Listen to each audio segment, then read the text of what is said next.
when we left, the first every 50 miles, there was a roadblock of soldiers. And when we got to the first roadblock, really sadly, there was a car in front of us with a child who had a disability.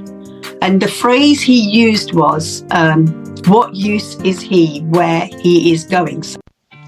Welcome to the Brown Girl Rising podcast, where authenticity meets empowerment. I'm Urvashi, your host and your guide on this journey of elevating voices, sharing stories, and navigating the journey of resilience. So let's dive in. Oh my God, today, girls, I am so excited to have the author Bharti Dhir on the Brown Girl Rising podcast. I met Bharti less than 2 weeks ago at an exhibition in East London, where she was sitting with this book that caught my attention. And I went over and I had a chat. Bought the book. In fact, we bought 4 copies that day, didn't we? Yes, you did. And bought the book. And I thought, you know what? I'm going to read this book with my friends in a book club. I could not put it down. I have not read a book that's kept me so engrossed as Worth has in the last 3 or 4 years. So firstly, I want to thank you for writing this incredible book. Your story, your memoir, it is just fascinating, mind-blowing, and it just takes you on a journey through your life. And you were abandoned as a child. Your mum had a vision that brought her to the hospital, which honestly, I'm blown away by it in itself. Accepted as an African Asian descent woman into a Punjabi Sikh family and their extended family. Your skin condition, Bharti, and all the effort you and your father went through, honestly. And then, you know what? To top it off, the Idi Amin rule. I just cannot believe how much you have been through in your short life.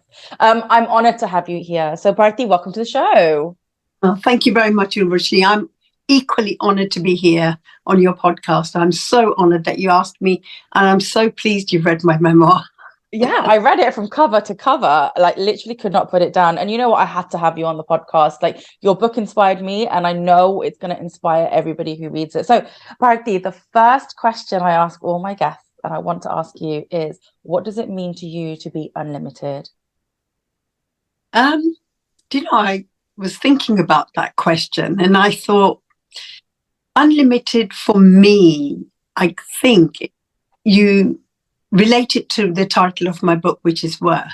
So unlimited to me would be that when we are born as children who have that sense of worth, have that sense of confidence in ourselves, and who have that sense of knowing that everything we ask for is going to be met. And so we have that unlimited sense of worth. We have that unlimited sense of being, nurtured if we're in the right environment, and being loved. And so when you ask me that question, what does unlimited mean to me? For me, it means that why is it that we are born with this unlimited sense of self and this unlimited sense of we are worthy, we have a purpose, we are looked after, and yet circumstances come in our lives to take away that sense of unlimited. So for me, it goes in a much more deeper level than just materials or possessions or relationships. It's all about the circumstances and experiences that we're exposed to that take away that unlimited sense of worth we were born with. Does that make sense to you? It makes complete sense. Yeah. So I want you to just give a quick synopsis of your book, if that's okay. And then I want you to can you tell me when, actually, let's go with that question. Can you tell me when you lost your unlimited sense of worth? I think the first time probably that the first time I actually lost it was when I first found out that I was adopted. You went through your dad's folder, didn't you? Because in the 60s, parents were not encouraged generally to tell their children that they were adopted.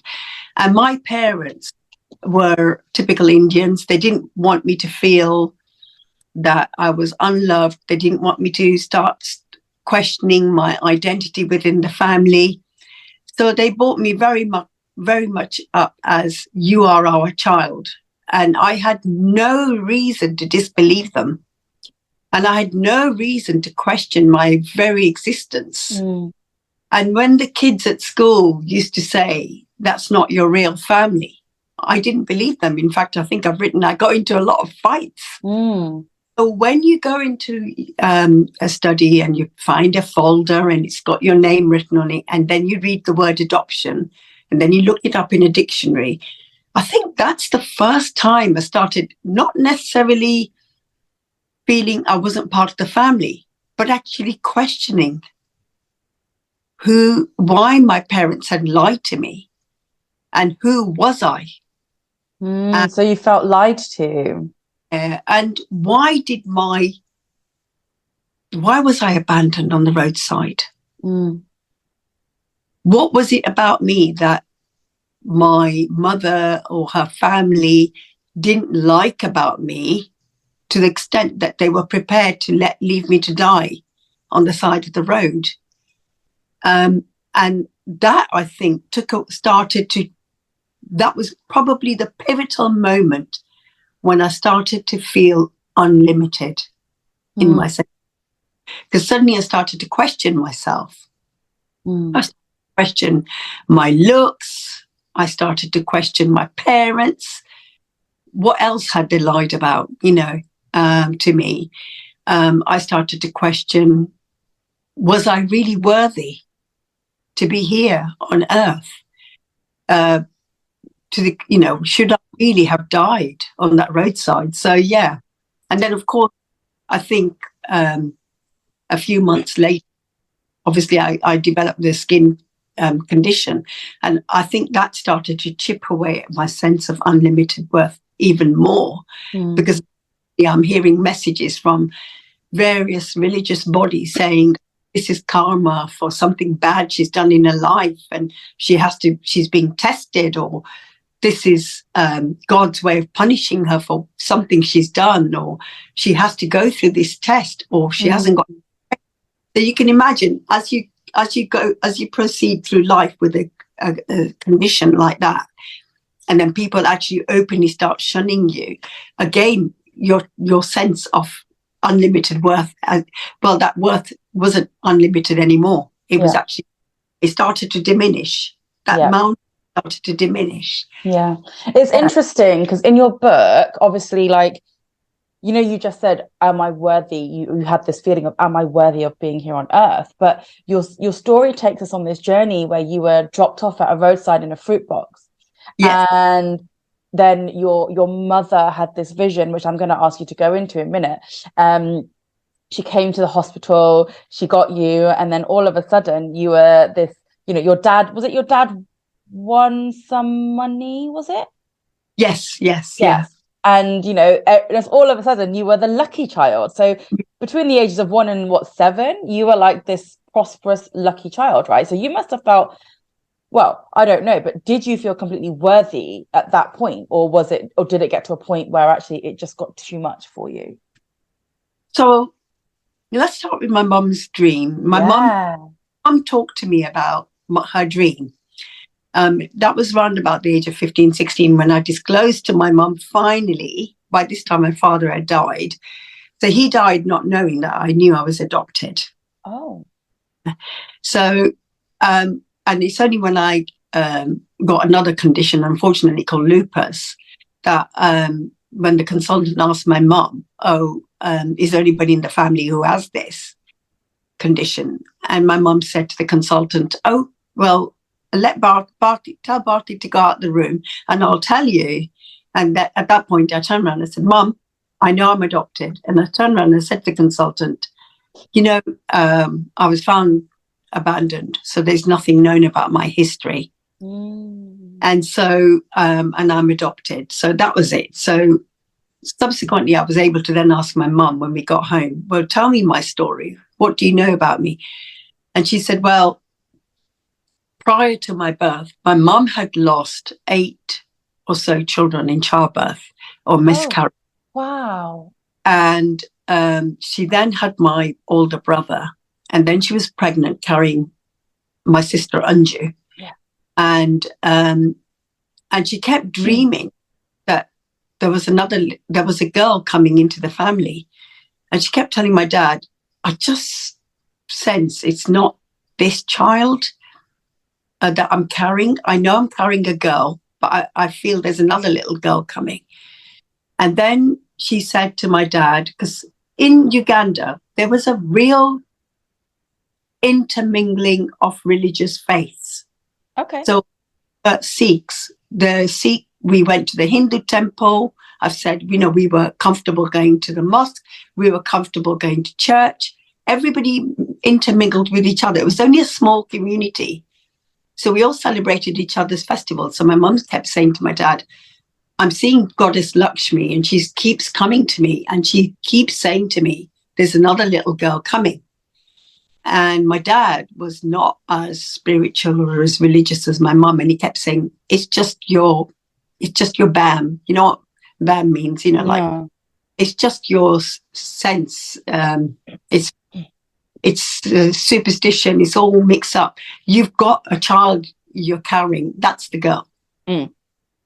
And then the story is that when I was found abandoned, my dad was reading the local newspaper, and there was a picture of me, and my mum said, that's the girl. That's the girl I've been seeing. Can I just stop you there? Because I think I remember that in the story, you say that the vision or the dream that your mum had, Lakshmi Ma says to your mum that she's a girl, she's in a pink, Yes. like a pink blanket, and she's in this particular ward in this particular hospital. So it's etched on my mind, Ward 21 of Kabul. And that's what Lakshmi Ma said to your mum. Yes. And that's what came out in the papers. Yes. Oh my God, my mind is blown. Well, my mum didn't know that it hadn't come out that I was just told that they found me and I was in this hospital. And my mum said to my dad, she's in this hospital. She's in Ward 21. Take me there. And my dad took her. And as he was explaining to the receptionist what they were there for, my mum was gone. She already knew which she'd seen it so often in her dreams leading up to my birth. She said, I just knew exactly where to go. She goes, I went straight to the ward, saw the first cot, saw you there, wrapped up in a pink blanket, and I knew. And I turned around, picked you up. I said to your dad, this is our daughter. This is the one I've been seeing. And she said she wanted to take me there and then, but they had to follow the protocol of adoption. So, one of the things I've talked about also, Urvashi, is that initially when the news came out, in the newspaper, it said I was an Asian girl. Mm. A lot of Indian families then started coming forward because, obviously my mum said, oh, Goddess Lakshmi, Mataji Lakshmi told me this. And then, of course, they subsequently found out, actually, she's not actually Asian. She's part African, part Asian. Mm. It away. And didn't want to adopt an African child, a mixed dual heritage child. But my parents persevered and said, whatever she is, we're going to have her, And then, of course, my mum said that a month or so later, my dad won the football pools. And suddenly this whole family, a few of these families came back because obviously they thought I was a lucky child. They were like, she's brought luck on that family. They'd won millions. Yeah. We want, and so of course everybody started clamoring then to have me. But I think the legacy of it is quite bittersweet because as I grew up, people would come up to me, and if they were pregnant, they would make me touch their bellies and tell them ask me, a very young child who had no idea about luck and what I was being considered as. And they would ask me questions like, am I going to have a boy? It was always a boy. You know what it's like. It's always a boy. Am I going to have a boy? And I'd say, I don't know. And my mum would, and their faces would fall. And I mean, some women would literally look like they were going to burst into tears. And my mum would say, just say anything, just say anything. So I'd say, yeah, it's going to be a boy. Because I realized I better say it's a boy. Better not say it's a girl. So, yeah. And as I got older, it just got a bit silly. You know, I started to feel very pressured, because imagine somebody saying to you, you know, imagine thinking they think they're going to have a boy. What if it's a girl? Am I going to be held responsible for the fact that they've got a girl? Yeah. And then it's ironic, isn't it? Like, they're coming to you, a girl sent from Lakshmi, to go, am I having a boy? Yeah. Like, what? Isn't it? You know, people would buy houses and they would come and wave the blooming legal papers at me. Are we going to buy this house? Is this house going to be lucky for us? Just say yes or no.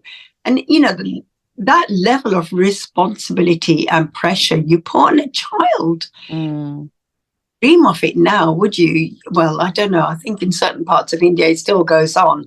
If they consider a child was born in a certain way, and, you know, they think this child is lucky, but it's a huge amount of responsibility and pressure to put on a child. And I really began to feel it as my awareness grew. I started to then question, you know, these people who were inviting me into their homes, some of these families were the very ones that rejected me because I was half African, and so acceptable because I am lucky. But what if I wasn't lucky? Would I still be welcome in their home? You have to question. Yeah, and exactly. Questions started to come into my mind once I realized I was adopted and what was actually really going on. I mean, my own family didn't. I think, yes, there was even an element in my mum and dad's mind that I brought them luck. Oh, really? Yeah, but it didn't last after that. Do you know what I mean? It didn't. Yeah. They didn't keep asking me, "Oh, Bharti, should we do this?" They didn't consult me on everything. They just accepted that maybe I was a reward because they'd taken me in. Maybe I'd brought them luck, but they just considered it as a one. I was never asked after that, "Oh, can you tell us if this house is lucky, or can you tell us if we should go on this journey, or you know, should we consider this marriage?" Or, you know, there was none of that from my immediate family after that. But luck changed, didn't it, Bharti? You ended up with a skin condition, which I can't pronounce, so I'm going to let you mention what it is. Yeah, so for sure it's called EB. Okay. And the slang term for it is butterfly skin, but the full term is epidermolysis bullosa. And types of it. And I think I came off pretty lucky. I had the simplex type, which is, it sounds awful, but there are different types. And I don't know the full, I've never researched it fully, but because in the 60s, there was very little known about it. All I know is that when I went to the consultant here in England, he said there were only they only knew of 3 or 4 people in the world who had it. That's how rare it was at that time. I think there's a bit more awareness now, but it's basically a condition where your skin just blisters up, and it's very, very delicate to the point where if I knocked myself against anything, I would get an instant blister or a tear. Yeah. So covered from top to toe with blisters. It looked like somebody just chucked a bucket of boiling water over me. Yeah. It's like you're burnt all over, you know? Yeah, and I read that, you know, you went to see loads of gurus, physicians, consultants, and one even put you in some kind of a contraption that tried to burn your skin or something, and that you ended up going home and your legs were stuck to the leather seats in the car. Honestly, Bharti, I don't know how you dealt with this as a child, let alone how anybody as an adult would deal with this, you know? Well, how did you do it? Rebelled. I think the final straw for me was the witch doctor, and I was like, Can you just tell the story, please? That witch doctor, nutso. I think that was the final straw for my dad as well. You know, like no, you better just shoot me now, because I am not going back to that man. So for those guys who don't know what we're actually talking about right now, you need to read the book. But her dad takes her to a witch doctor in the middle of a forest. And this witch doctor says you need to drink this concoction and her skin will come back to or become better or whatever. And in this concoction, he has spat a huge glob of phlegm. And he's like, drink it, child. And you're like, oh my God. And you didn't. You ran away, didn't you? I used to. Oh my God. I was like, there's no way. I don't care what this guy turns me into. In my imagination, I was thinking, you know, I used to be an avid reader like you, Urvashi. And I was like, I don't care what he turns me into, but there is no way I'm drinking. Oh, can you? Oh God. Oh God. Honestly, I don't know where these doctors get away with it. But you were lucky, you know, I say you were lucky, but let's talk about before you got to the UK. And I know your father died before the Idi Amin rule or during the Idi Amin rule. Yes, he was having to hunt for them, wasn't he? Yeah, Idi Amin came, I think, in 1970, and my dad died late 1971. And then Uganda in 72 when Idi Amin issued an edict that all Asians had to leave the country. And he gave us 90 days. But where we lived in Kabale, we heard 90 days initially, and then there was a rumor it's 45 days. So imagine the panic. But then it was actually 90 days. Yeah. Oh, it was, yeah. And that journey, I mean, even you could write a whole book on just that part of your life, if I'm honest with you. You know, that would be an entire interesting book because obviously, like, loads of Asians had to migrate and become refugees, right? Yeah. As they decided which way they were going to go, back to India, to England, etc. But that story from how you got out of Kabale to the airport and the things that happened along the way, like, that is torturous for anyone, let alone a child. Yeah. How did you deal with that? Yeah, I mean, you know, again, my mum was very, you know, like, I think what's come across for me, and I've written a chapter called A Mother's Courage, because it's about the power of women, isn't it? Yes. When women are confronted with certain harrowing situations, a woman gets this inner strength to protect. It's that lioness within her comes out. You know, like your podcast is Brown Girl Rising. That brown girl rising, that something rises within our mothers, I think, to do what they can to protect their children. Yeah. And, you know, and I think if there's any testament, if I'd had any doubt whatsoever what I meant to my mum, it was dispelled on that journey. Because obviously first, when we left, the first every 50 miles, there was a roadblock of soldiers. And when we got to the first roadblock, you know, really sadly, there was a car in front of us with a child who had a disability. And there was a wheelchair on top of the roof. And I think I've written about the fact that we actually saw that child get shot. He chucked the wheelchair down the hillside and then he shot the child and thought he did a good job. Yeah. And he forced the parents to say that he'd done a good job. And the phrase he used was, what use is he where he is going? So you know, there's certain phrases that stick in your mind. And this has always stuck in my mind because it was such a powerful. For a start, I was very much into English and it was very ungrammatical. So of course that the scholar in you. The fact that somebody would decide that you're worth, you know, somebody's already made a decision that you're not worthy to live. What use is he where you're going? And shot this poor little boy. And then it was our family's turn. And they went to the car and they found some sense in my brother's suitcase and were threatening to shoot him. So there was that terror because we'd already seen a child get shot. So we knew what these men were capable, these soldiers were capable. And then for him to point the gun at my mom and say, you know, you have to leave her behind because she's one of us. She's not one of you. And for my mom to say, I'm not leaving her behind, you know, that's strength. That's, She had so much faith, your mum. Yeah, and that sort of, if she was frightened, she didn't show it. She was just adamant, very respectfully adamant that she was not going to leave me behind. And I think in my book I've said that he repeated the order a few times and even cocked the trigger, and he pointed it at my mum's chest, and I was convinced we were all going to die. I was convinced. And then same phrase, he said, "What use is she where you're going?" And I thought, this is it. He's going to kill me now and throw me down the hillside. And then he just put the gun down and gave almost a grudging respect to my mum. And Urvashi, I sometimes think, was that a test to my mum? Was he testing my mum? Because Idi Amin had said that the Asians didn't like the Africans and the Asians hated the Africans. Right. They didn't marry the Africans, and they considered Africans lower than them and inferior to them.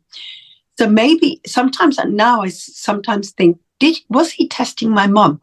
What would have been, was he expecting my mum to say, yeah, okay, I'll leave her behind?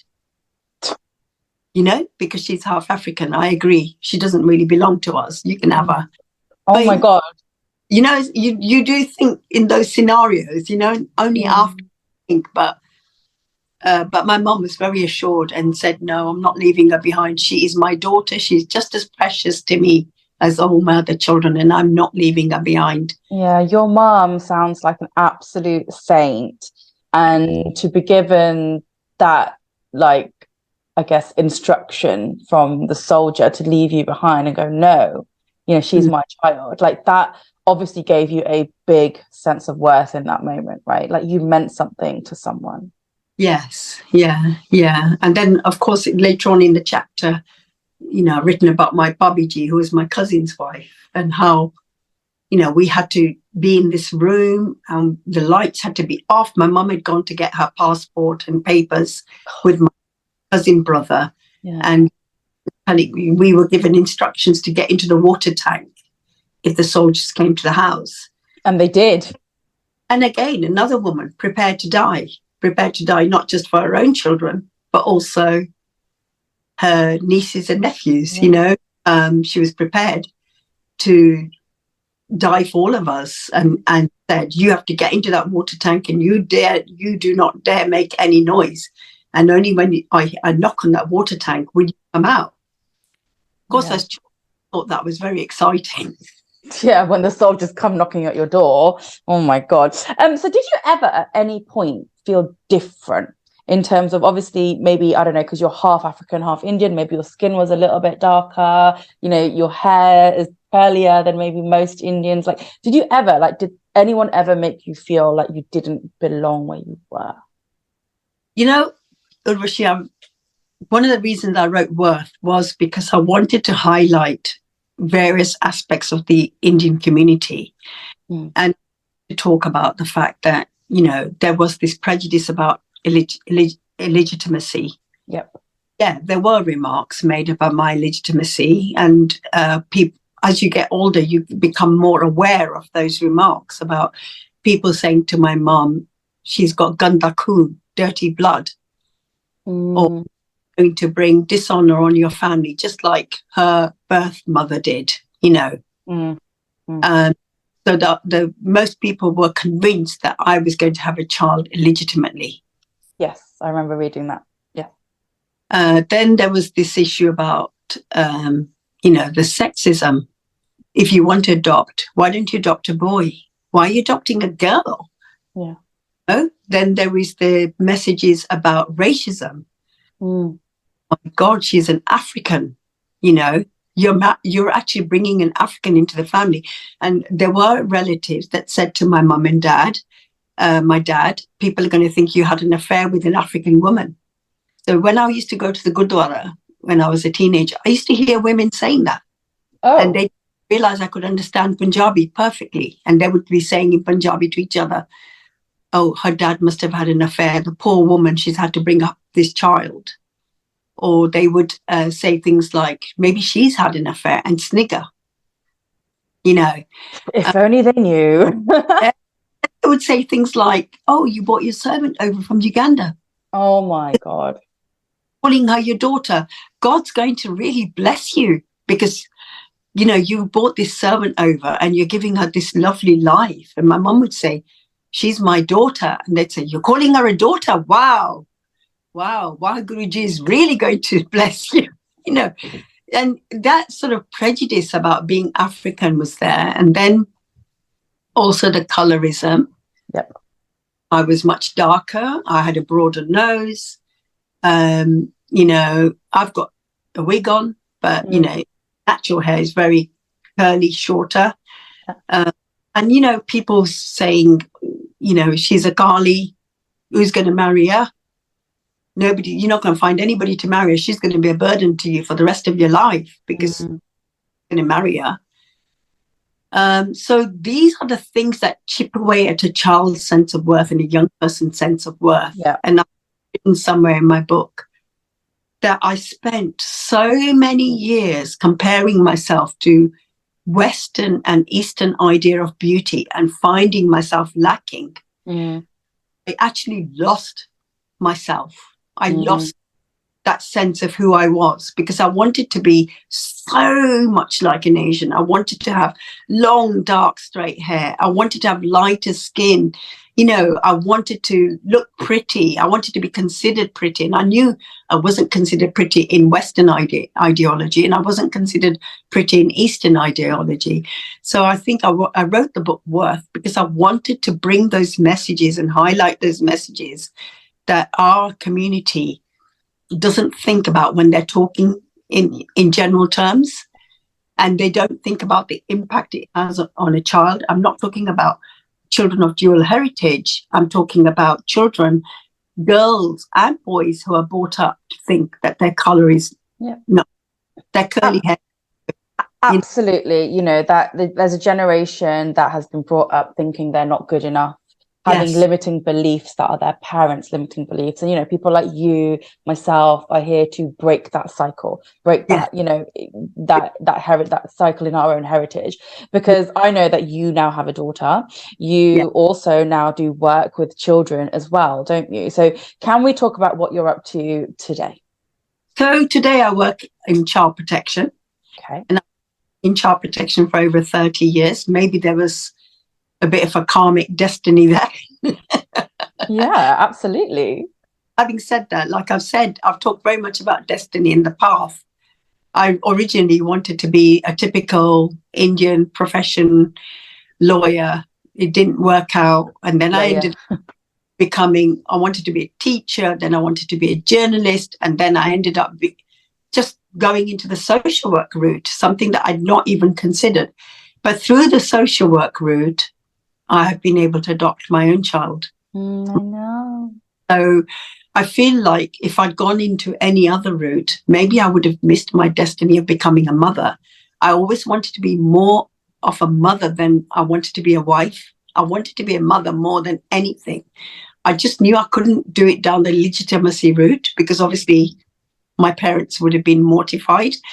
But when this country has given me so much, and one of the things it gave me was that opportunity to adopt as a single mother, as a single woman, and I've done it, and I've got my child, and I'm extremely happy.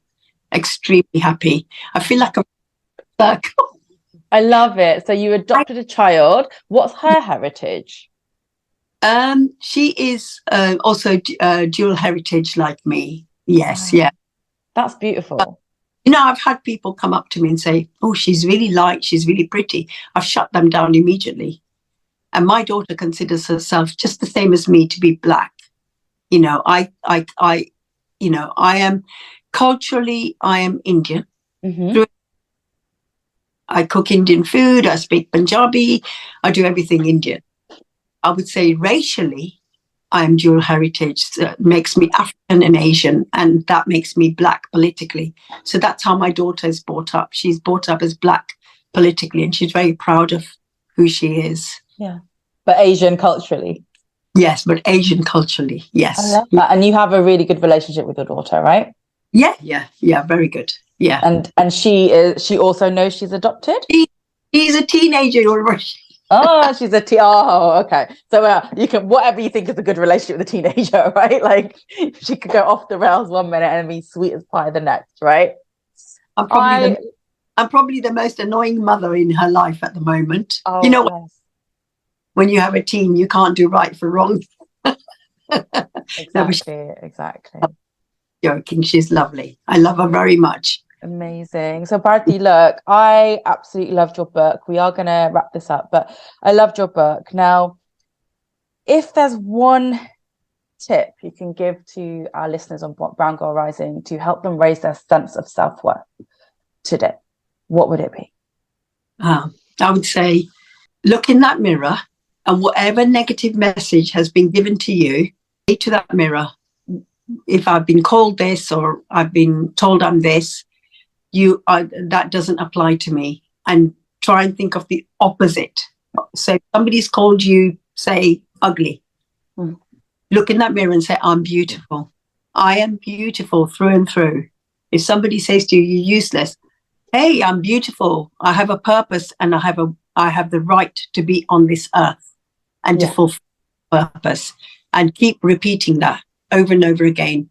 So whatever negative messages have been given to you, turn it round and repeat that opposite message over and over again. It doesn't matter whether you believe it or not. Eventually, it will go through, and you will start feeling worthy, and you will build up your sense of self-worth. That's my God. I love it. And if you want to know more about the affirmations that Bharti has, you will find them in page 247 of her book. She's got some beautiful affirmations. For example, I believe I'm worth it every moment, every second, all day and all night. When I show compassion to others, both my worth and my confidence grow. And other affirmations that you guys can also use to help you grow your self-worth. And Bharti, how do people find your book? How do people get hold of you and follow you? Give your socials. So my book is on Amazon. It's also in Waterstones. And if you're outside the country, it's in Barnes and Noble. It's in most bookstores. If you haven't got it, then you can quote ISBN 978-1-78817-485-5. You're not going to remember it anyway. I'll put a link to the Amazon book in the podcast notes. What was that? Yes, what's your website, my love? www.bhartidhir.com. Okay. Instagram just as Bharti Dhir, and also on Facebook as Instagram and LinkedIn. So you get all those details all there. I don't know why I read out the ISBN. That was a dark. It was. It was quite funny, I'll be honest with you.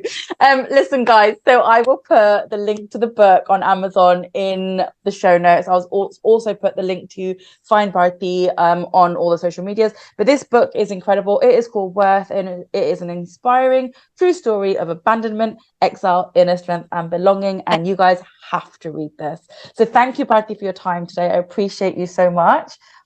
Thank you so much. I really appreciate you for inviting me. And I've just really enjoyed talking to you. I can't believe the hour's over. I know, it's gone really quick, hasn't it? And you know what? It's such a pleasure to have actually met you in person. And when you were talking to me that day, I was just like, I need this book. I need this book. You know, I read the back cover and I was like, I have to read this book. So guys, if you're anything like me and you are an avid book reader, or even if you're not, you will get absolutely sucked into this world of Bharti's from day birth to today. It is absolutely a stunning story. And you can see that she has got so much self-worth, and you deserve to be on this planet.